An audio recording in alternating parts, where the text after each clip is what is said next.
Open the door, baby, it's me. Come on, baby, open the door. I know you hear me out here.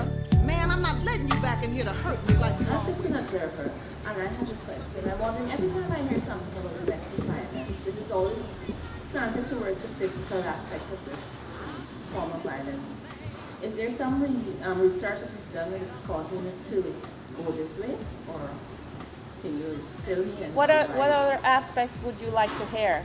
Well, there's verbal, I heard it for the first time just now, and mental, you know, but always physical. I mean, sometimes the scars we don't see can be really deep.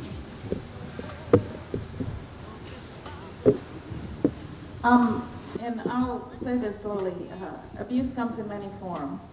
Physical, emotional, mental, financial, sexual. Okay?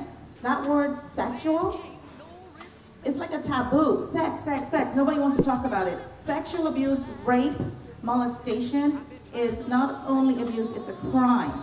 Okay? So victims who have experienced abuse, especially in our culture, they don't like to talk about sexual abuse and emotional abuse and all these other abuse, because growing up, I'm thinking physical abuse is like the only abuse. Now what I learned, physical abuse is probably the one that leaves the least amount of scar on a person's inside. And I had said I think I would have been better off being beaten more than being put down, told I wasn't worth anything, my family being put down, and being sexually abused in a marriage repeatedly, and not feel like I had a choice, okay?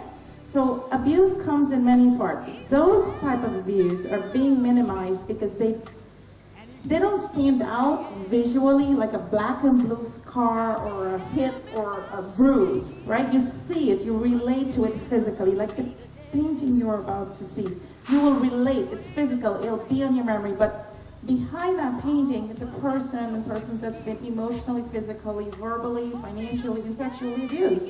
Those scars, and I'll take this from me, I was very, very upset when I found out in my recovery and counseling that those scars didn't go away. You learn how to live around them. With proper help and counseling, you learn it. If you don't have help and counseling and the right dialogue, a person becomes resentful, hating men, doesn't want to have a relationship. The other day, someone asked me a question, Mark Benshaw, when we were on the show, he said, do you hate men that you've been abused? No, I love men, they love me, that's just a fact. And you don't come out resentful and angry and depressed. So it is not talked about.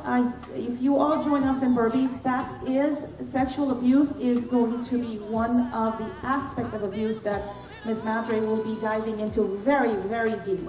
So it is critical for you guys to come out if you want and hear. The programs are identical from every venue. They're just spread out in Berbice.